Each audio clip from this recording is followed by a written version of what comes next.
दक्षिण भारत के प्रमुख राजवंश जिसमें पल्लव वंश आता है। इस पल्लव वंश का संस्थापक सिंह विष्णु 575 से 600 था और इसकी राजधानी कांची तमिलनाडु के कांचीपुरम में थी और ये वैष्णव धर्म के अनुयायी थे। सिंह विष्णु ने अवनी सिंह की उपाधि धारण करी थी और सिंह विष्णु ने मामल्लपुरम में वाड़ा मंदिर का निर्माण कराया और करिता अर्जुनियम के लेखक भारवी सिंह विष्णु के दरबार में रहते थे। पल्लव वंश के प्रमुख शासक थे महेंद्र वर्मन प्रथम 600 से लेकर 630 ईस्वी, नरसिंह वर्मन प्रथम 630 से लेकर 668 और महेंद्र वर्मन द्वितीय 668 से लेकर 670, परमेश्वर वर्मन प्रथम यानी कि 670 से लेकर 700 और नरसिंह वर्मन द्वितीय 700 से लेकर 728 और नंदी वर्मन द्वितीय 730 से लेकर 800 ईस्वी।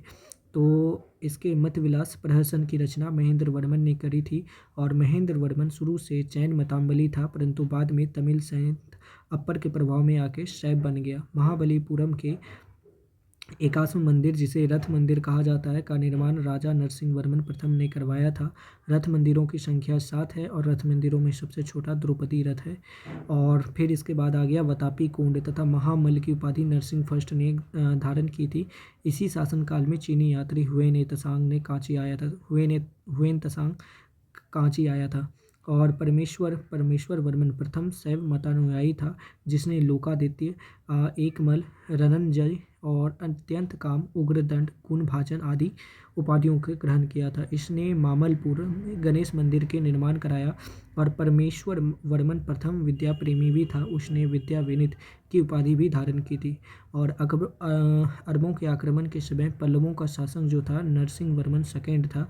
उसने राजा सिंह यानी कि राजाओं में सिंह तथा आगम प्रिय यानी कि शास्त्रों का प्रेमी और शंकर भक्त की उपाधि धारण की थी। उसने कांची में कैलाशनाथ मंदिर का निर्माण कराया एवं प्रसिद्ध राज सिद्धेश्वर मंदिर भी जिसे प्रसिद्ध राज सिद्धेश्वर मंदिर भी कहा जाता है। इसी मंदिर के निर्माण में द्रविड़ स्थापत्य कला की शुरुआत हुई थी। महाबलीपुर में सूर्य मंदिर का निर्माण भी नरसिंह वर्मन द्वितीय ने करवाया था। कांची के कैलाशनाथ मंदिर में पल्लव राजाओं और रानियों की आदमकद तस्वीरें लगी हुई है। 10 कुमार चरित के लेखक दंडी नरसिंह वर्मन द्वितीय के दरबार में रहते थे। कांची के मुक्तेश्वर मंदिर तथा बैकुंठ पेरुमाल मंदिर का निर्माण नंदी वर्मन सेकेंड ने कराया और प्रसिद्ध वैष्णव संत तिरुमडई अलवर जो है नंदी वर्मन सेकेंड के समकालीन थे।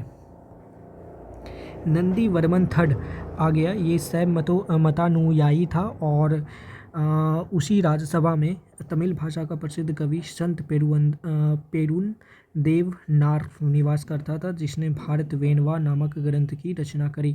और पल्लव वंश का अंतिम शासक जो था वो कंपवर्मा था जिसने 948 से लेकर 980 तक शासन किया। चोल तो 9वीं शताब्दी में चोल जो है वंश पल्लवों के ध्वंसावशेषों पर स्थापित हुआ था। इस वंश के संस्थापक विजयालय 850 से लेकर 87 थे जिसकी राजधानी तंजाई यानी कि तंजौर या तंजावुर थी और तंजावुर का वास्तुकार जो था कुंजर मल्लन था जो कि राजराज पेरुथच्चन भी कहलाता था। विजयालय ने नरकेसरी की उपाधि धारण की थी और निशुंभ सूदनी देवी का मंदिर बनवाया था और चोलों का स्वतंत्र राज आदित्य प्रथम ने स्थापित करा था और पल्लवों पर विजय पाने के उपरांत आदित्य प्रथम ने कोदंड राम की उपाधि धारण की थी। और फिर तकोलम के युद्ध में राष्ट्रकूट नरेश कृष्ण थर्ड ने परांतक फर्स्ट को पराजित किया था। इस युद्ध में परांतक फर्स्ट का बड़ा लड़का राजा आदित्य मारा गया था। राजराज प्रथम ने श्रीलंका पर आक्रमण किया तथा वहां के राजा महिम पांच को भगाकर श्रीलंका के जिले रोहान में शरण लेनी पड़ी थी और राजराज प्रथम श्रीलंका के विचित्र प्रदेशों को चोल साम्राज्य का एक नया प्रांत मुंडी चोल मंडलम यानी कि राजधानी पोलन रुवा बनाया था।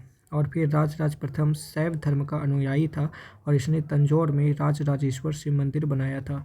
चोल साम्राज्य का सर्वाधिक विस्तार राजेंद्र प्रथम के शासनकाल में हुआ था क्योंकि उन्होंने बंगाल के पाल शासक महिपाल को पराजित करने के बाद राजेंद्र प्रथम ने गंगेकोंड चोल की उपाधि धारण की और राजधानी गंगेकोंड चोलपुरम के निकट चोलगंगम नामक विशाल तालाब का निर्माण कराया। चोल काल में भूमि के प्रकार कैसे थे? पहला था वेल नवगाई यानी कि गैर ब्राह्मणों किसान स्वामी की भूमि। दूसरा है कि ब्राह्मदे ब्राह्मणों को उपहार में दी गई भूमि।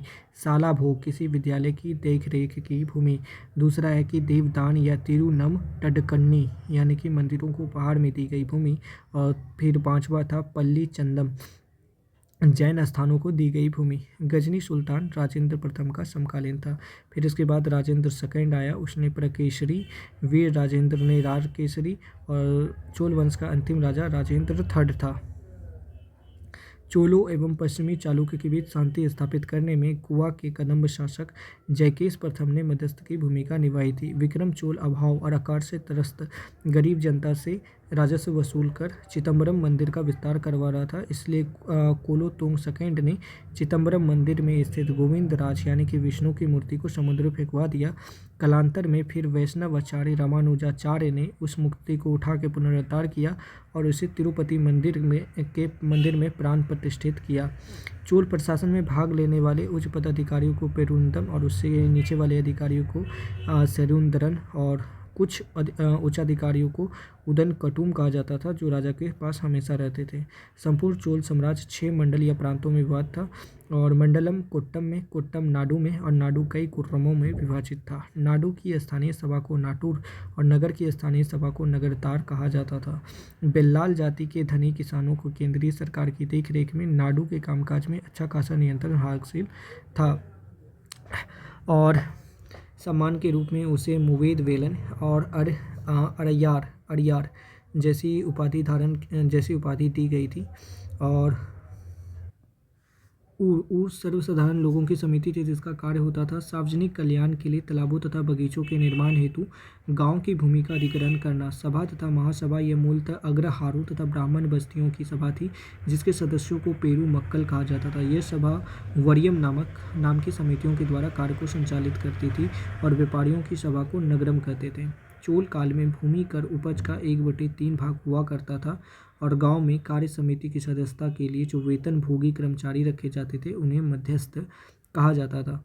ब्राह्मणों को दी गई करमुक्त भूमि को चतुर्वेदी मंगलम या फिर दान दी गई भूमि को ब्राह्मदेयी कहलाती थी। चोल सेना का सबसे संगठित अंग था पदाती सेना, और चोल काल में कलंजू सोने के सिक्के थे। और तमिल कवियों में जयन गोंदर प्रसिद्ध कवि था, जो कि कुलोतुंग प्रथम का राजकवि था।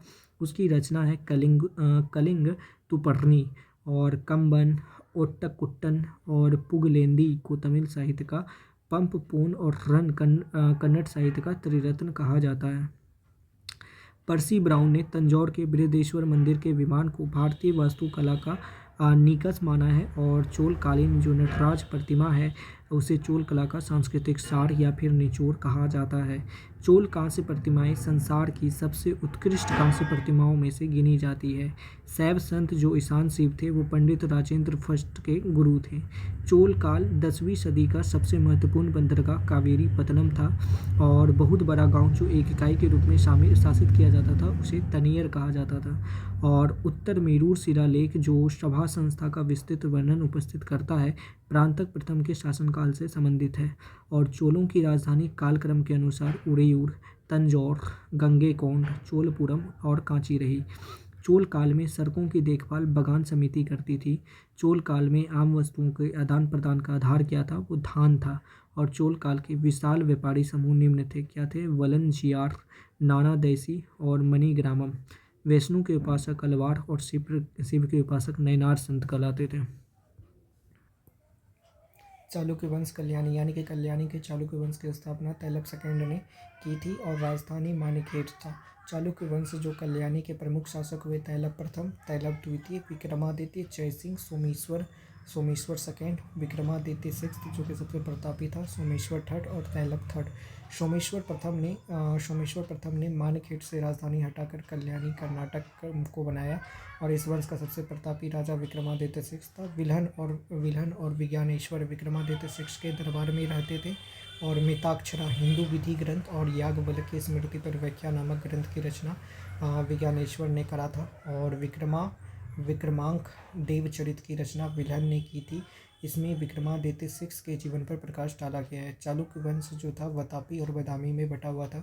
तो चालुक्य वंश वातापी जयसिंह ने वातापी के चालुक्य वंश की स्थापना की, जिसकी राजधानी वातापी यानी कि बीजापुर के निकट था। इसके प्रमुख शासक थे पुलकेशिन फर्स्ट, कीर्तिमान फर्स्ट, मंगलेश पुलकिशन सेकंड, विक्रमादित्य और विनयादित्य, विजयादित्य, इनमें सबसे प्रतापी पुलकिशन सेकंड था। इसका पहला शासक जो था पुलकिशन प्रथम था। इसमें इसलिए इसे चालुक्य राजवंश यानी कि वातापी का संस्थापक माना जाता है।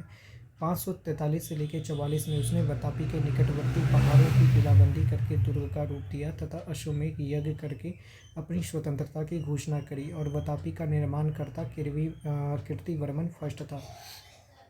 कोंकण विजय के फलस्वरूप गोवा का प्रमुख बंदरगाह चालुक्य साम्राज्य के अंतर्गत आ गया और गोवा उन दिनों रेवती द्वीप के नाम से प्रसिद्ध था।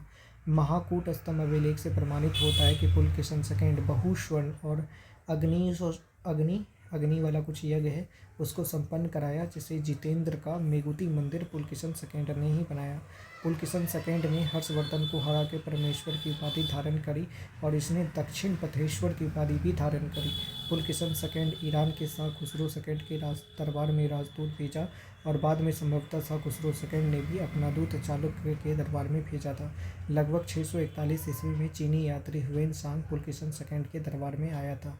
फिर पल्लव वंशी शासक नरसिंह वर्मन प्रथम ने पुलकिशन सेकंड को लगभग 642 ईस्वी में परास्त किया और उसकी राजधानी बदामी पर अधिकार कर लिया। संभवतः इसी युद्ध में पुलकिशन सेकंड मारा गया और इसी विजय के बाद नरसिंह वर्मन ने वातापी कोट की उपाधि धारण की थी।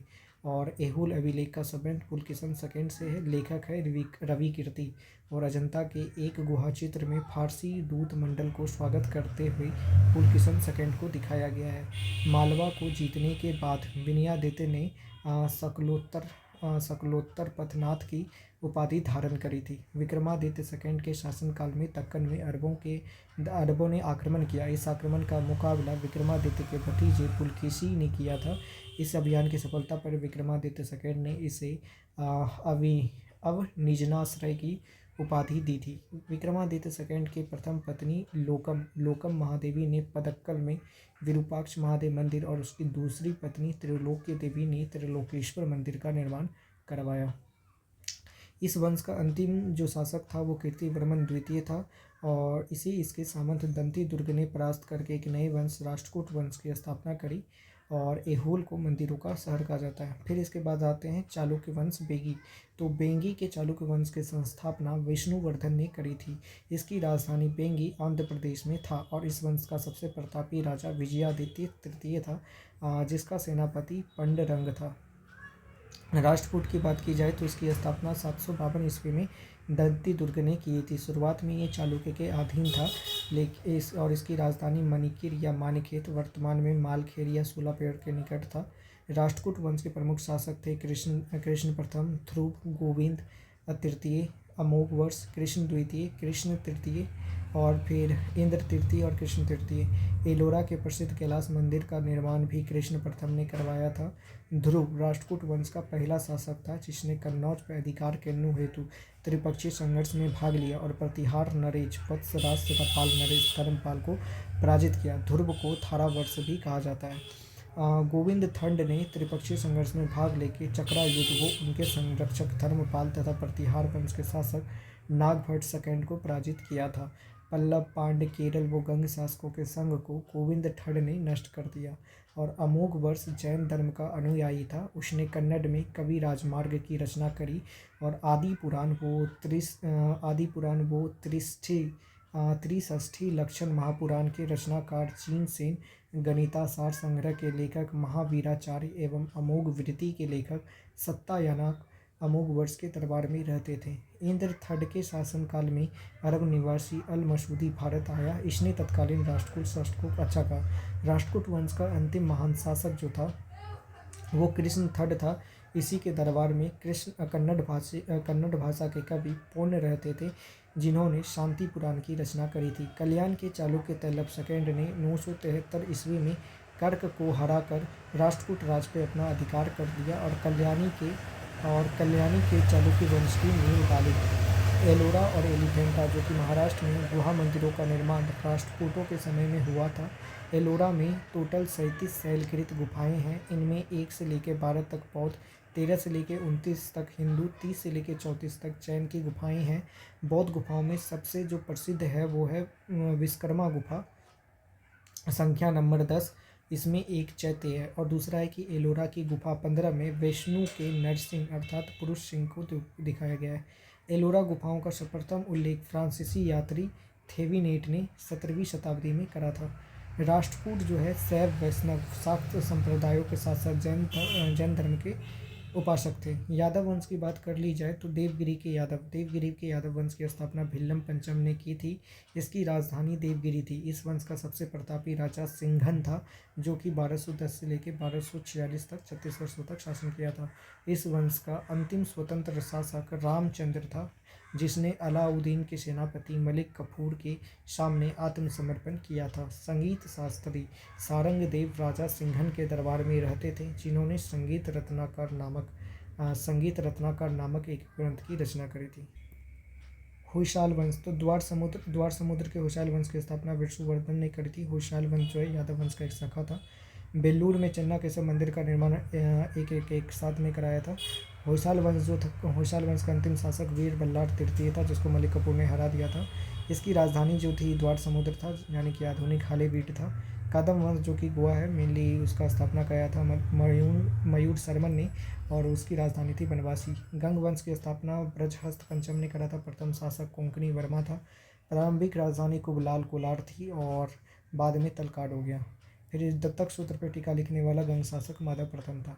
काकतीय वंश की बात की जाए तो उसके संस्थापक बीटा प्रथम थे, जिसने नलगोंडा यानी कि हैदराबाद में एक छोटे से राज्य का गठन किया, जिसकी राजधानी अमकोंड थी। और इस वंश का सबसे शक्तिशाली राजा जो था वो गणपति थी।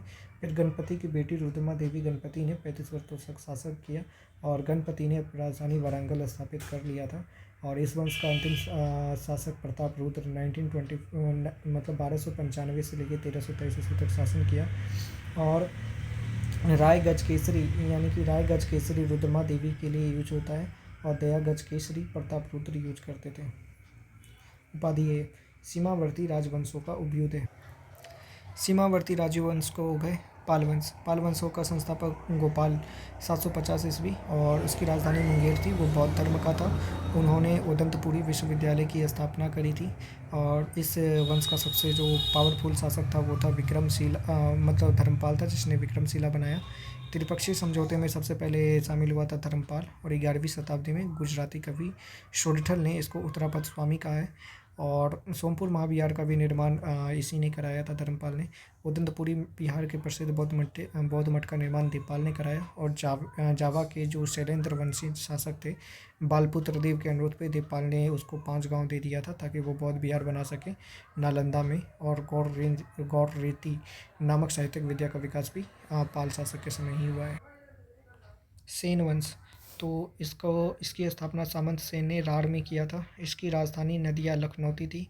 प्रमुख शासक रहे विजय सेन, बल्लाल सेन और लक्ष्मण सेन। सेन का प्रथम स्वतंत्र शासक विजय सेन था, जो शैव धर्म का अनुयायी था। दान सागर तथा अद्भुत सागर नामक ग्रंथ की रचना सेन शासक बल्लाल सेन ने की थी। अद्भुत सागर को लक्ष्मण सेन ने पूर्ण रूप दिया था। लक्ष्मण सेन की राज्यसभा में गीत गोविंद के लेखक जयदेव, पवन दूत के लेखक धोई तथा ब्राह्मण सर्वस्व के लेखक हलायुध रहते थे। हलायुध लक्ष्मण सेन का प्रधान न्यायाधीश तथा मुख्यमंत्री था। विजय सेन ने देवपारा में प्रद्युम्नेश्वर मंदिर बनाया, जो कि शिव का मंदिर है। और सेन राजवंश प्रथम राजवंश था जिसने अपना अभिलेख हिंदी में लिखवाया था। और लक्ष्मण सेन बंगाल का अंतिम हिंदू शासक था। कश्मीर के राजवंश तो कश्मीर पर कारकोट वंश, उत्पल वंश तथा लोहार वंश का क्रमशः शासन रहा। 627 ईस्वी में दुर्लभ वर्धन नामक व्यक्ति ने कश्मीर में कारकोट वंश की स्थापना करी। हिमसांग उसी के समय आया था। सबसे शक्तिशाली राजा ललितादित्य मुक्तापीठ था, उसने मार्तंड मंदिर का निर्माण कराया। फिर इसके बाद उत्पल वंश आया, उसके संस्थापक अवंती वर्मन था और उसने अवंतीपुर नामक नगर बनाया। और इसके जो अभियंता सुई थे, उसने सिंचाई के लिए नहरों का निर्माण कराया। 1980 ईस्वी में जो रानी दिद्दा थी उत्पल वंश की, वो महत्वाकांक्षी शासिका हुई। उत्पल वंश के बाद कश्मीर में लोहार वंश का शासन हुआ था और लोहार वंश के संस्थापक संग्राम राज था। संग्राम राज के बाद अनंत राजा बना और उसकी पत्नी सूर्यमती ने प्रशासन संभाला। लोहार वंश का शासक जो हर्ष था, वो विद्वान कवि तथा कई भाषाओं का जानकार था। कल्हन हर्ष का आश्रित कवि था। और जय सिंह लोहार वंश का अंतिम शासक था। फिर 1128 से लेकर 1155 ईस्वी तक शासन किया। और जयसिंह के शासन के साथ ही राजतरंगिणी का विवरण भी समाप्त हो जाता है। कामरूप का जो वर्मन वंश है वो 4वीं शताब्दी के मध्य कामरूप में वर्मन वंश की स्थापना करी थी। इसके संस्थापक पुष्यवर्मन था। इसकी राजधानी जो थी वो थी प्राग ज्योतिष और कालांतर में कामरूप पाल साम्राज्य का एक अंग बन गया। राजपूत राजवंशों की उत्पत्ति। गुज्जर प्रतिहार। मालवा का शासक नागभट्ट प्रथम गुज्जर प्रतिहार वंश का संस्थापक था। नागभट्ट सेकेंड को राष्ट्रकूट सम्राट गोविंद थर ने हरा दिया था और प्रतिहार वंश का सर्वाधिक शक्तिशाली वो प्रतापी राजा मिहिर भोज था। इसने अपनी राजधानी कन्नौज में बनाई और वो वैष्णु भक्त था, इसलिए वो आदि 12 की उपाधि धारण करा। राजशेखर जो था महेंद्रपाल के दरबार में रहता था और उसका अंतिम शासक यशपाल था जो कि 1036 ईस्वी तक था। और दिल्ली नगर की स्थापना तोमर नरेश अनंगपाल ने की थी। गढ़वाल राठौर राजवंश। गढ़वाल वंश के स्थापक चंद्रदेव था। इसकी राजधानी वाराणसी थी। सबसे शक्तिशाली राजा गोविंद चंद्र था। इसका मंत्री लक्ष्मीधर काफ़ी फेमस था। उसने कीर्तिकल्पतरु नामक पुस्तक लिखी और उसकी गोविंद चंद्र की एक रानी कुमार देवी ने सारनाथ में धर्मचक्र जीन विहार बनाया और पृथ्वीराज थड ने स्वयंवर से जयचंद्र की पुत्री संयोगिता का अपहरण कर लिया था। इस वंश का अंतिम शासक जयचंद्र था जिसे गोरी ने 1194 में चंदावर के युद्ध में मार डाला। चहमान या चौहान शासन। इसके संस्थापक कौन थे? तो वासुदेव थे। इसकी पहली राजधानी अहिच्छत्र था, फिर बाद में अजमेर हो गया जिसकी स्थापना अजयराज द्वितीय ने करा था। फिर शक्तिशाली शासक जो सबसे शक्तिशाली शासक रहा अर्णोराज का पुत्र विग्रहराज चतुर्थ विशलदेव राज जो 1153 से 1163 ईस्वी में हुआ। उसने हरिकेली नामक संस्कृत नाटक की स्थापना करी और फिर सोमदेव विग्रहराज से फोर्थ जो थे वो राजकवि थे। इन्होंने ललित विग्रहराज नामक पुस्तक लिखा है। अढ़ाई दिन का चोपड़ा एक विद्यालय था, इसको शुरुआत किया था विग्रहराज फोर्थ ने। और पृथ्वीराज थर्ड इस वंश का अंतिम शासक था और उसने चंद्रवरवताई पृथ्वीराज तृतीय का राजकवि था जिसकी रचना पृथ्वीराज रासो है। रणथंभौर के जैन मंदिर का शिखर पृथ्वीराज थर्ड ने बनाया था और तराइन का प्रथम युद्ध 1191 ईस्वी तथा द्वितीय युद्ध 1192 ईस्वी में हुआ। परमार वंश का संस्थापक उपेंद्र राज था। उसकी राजधानी धारा नगरी थी जिसको प्राचीन नगर उज्जैन कह सकते हैं और इसका सबसे शक्तिशाली राजा भोज था। नैषधीय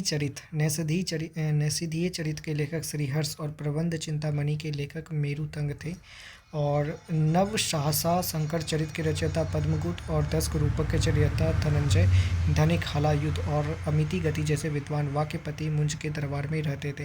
कविराज की उपाधि जो धारण किया था राजा भोज था। सरस्वती मंदिर का निर्माण कराया जिसमें संस्कृत विद्यालय भी था। धारा नगरी तब विद्या और विद्वानों का एक प्रमुख केंद्र था। उसने चित्तौड़ में त्रिभुवन नारायण मंदिर का भी निर्माण कराया, भोजपुर नगर भी बनाया। परमार वंश के पास तोमर वंश का उदय हुआ और उसने चहमान वंश का और अंततः 1297 ईस्वी में अलाउद्दीन खिलजी के सेनापति नसरत खां और उलुग खां ने मालवा पर अधिकार कर लिया। चंदेल वंश तो प्रतिहार साम्राज्य के पतन के बाद बुंदेलखंड की भूमि पर चंदेल वंश का स्वतंत्र राजनीतिक इतिहास प्रारंभ हुआ।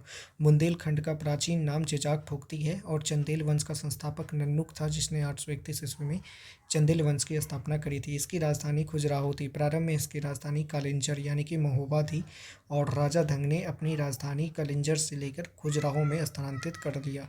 और चंदेल वंश का प्रथम स्वतंत्र एवं सबसे प्रतापी शासक यशोवर्मन था और यशोवर्मन ने कन्नौज पर आक्रमण करके प्रतिहार राजा देवपाल को हराया और उससे एक विष्णु की प्रतिमा प्राप्त करी तथा उसने खजुराहो के विष्णु मंदिर में स्थापित किया था। धंग ने चिन्हनाथ, विश्वनाथ और वैद्यनाथ मंदिर का निर्माण करवाया और कंदारिया महादेव मंदिर का निर्माण थंगदेव द्वारा 999 ईस्वी में किया गया।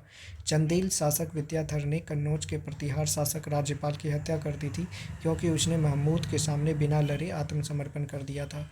विद्याधर एक अकेला ऐसा भारतीय नरेश था जिसने महमूद गजनी की महत्वाकांक्षाओं का सफलतापूर्वक प्रतिरोध किया। चंदेल शासक कीर्तिवर्मन की राज्यसभा में रहने वाले कृष्ण मिश्र ने प्रबोध चंद्रोदय की रचना करी थी तथा कीर्ति सागर नामक जलाशय का निर्माण कराया था। अल्लाउद्दीन नामक दो सेना नायक परमर्दी देव के दरबार में रहते थे जिन्होंने पृथ्वीराज चौहान के साथ युद्ध करते हुए अपनी जान गंवाई थी। चंदेल वंश का अंतिम शासक परमर्दी देव 1202 ईस्वी में कुतुबुद्दीन ऐबक की अधीनता स्वीकार कर लिया। उस पर उसके एक मंत्री अजय देव ने उसकी हत्या कर दी। सोलंकी वंश तथा गुजरात के चालुक्य शासक। सोलंकी वंश का संस्थापक मूलराज प्रथम था। उसकी राजधानी अनिहिलवाड़ा था और मूल राज प्रथम शैव धर्म का अनुयायी था। भीम प्रथम के शासनकाल में महमूद गजनी ने सोमनाथ के मंदिर पर आक्रमण करा था और भीम प्रथम के सामंत बीमल ने आबू धाबी पर तिलवारा का मंदिर बनाया था। और प्रथम शक्तिशाली शासक जो था जयसिंह सिद्धराज था और प्रसिद्ध जैन विद्वान जो था हेमचंद्र जयसिंह सिद्धराज के दरबार में रहते थे। मरोरा का सूर्य मंदिर भी सोलंकी राजाओं ने बनाया था और सिद्धपुर में रुद्र महाकाल के मंदिर का निर्माण भी जयसिंह सिद्धराज ने करवाया था। और सोलंकी शासक कुमारपाल जैन मतानुयायी था। वह जैन धर्म के अंतिम राज के प्रवर्तक के रूप में प्रसिद्ध है। सोलंकी वंश का अंतिम शासक भीम द्वितीय था। भीम द्वितीय एक सामंत लवन प्रसाद ने गुजरात में बघेल वंश की स्थापना करी थी। बघेल वंश का कर्ण सेकंड गुजरात का अंतिम हिंदू शासक था। इसने अलाउद्दीन खिलजी की सेनाओं का मुकाबला किया था। फिर इसके बाद आता है कलुचेरी चेदी राजवंश। कलुचेरी वंश का संस्थापक कोक्कल था। इसकी राजधानी त्रिपुरी थी और कलुचेरी वंश का एक शक्तिशाली शासक गांगेयदेव हुआ जिसने विक्रमादित्य की उपाधि धारण की थी। पूर्व मध्यकाल में स्वर्ण सिक्कों के विलुप्त हो जाने के पश्चात इन्होंने सर्वप्रथम इसे प्रारंभ करवाया।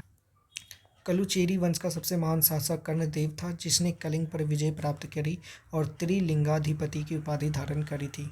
प्रसिद्ध कवि राजशेखर कलुचेरी के दरबार में ही रहते थे। और सिसोदिया वंश की बात की जाए तो सिसोदिया वंश के शासक अपने को सूर्यवंशी कहते थे जो मेवाड़ पे शासन किया करते थे। मेवाड़ की राजधानी चित्तौड़ थी। अपने विजयों के उपलक्ष्य में विजय स्तंभ का निर्माण राणा कुंभा ने चित्तौड़ में करवाया था। खतौली का युद्ध 1518 ईस्वी में राणा सांगा व इब्राहिम लोदी के बीच हुआ था।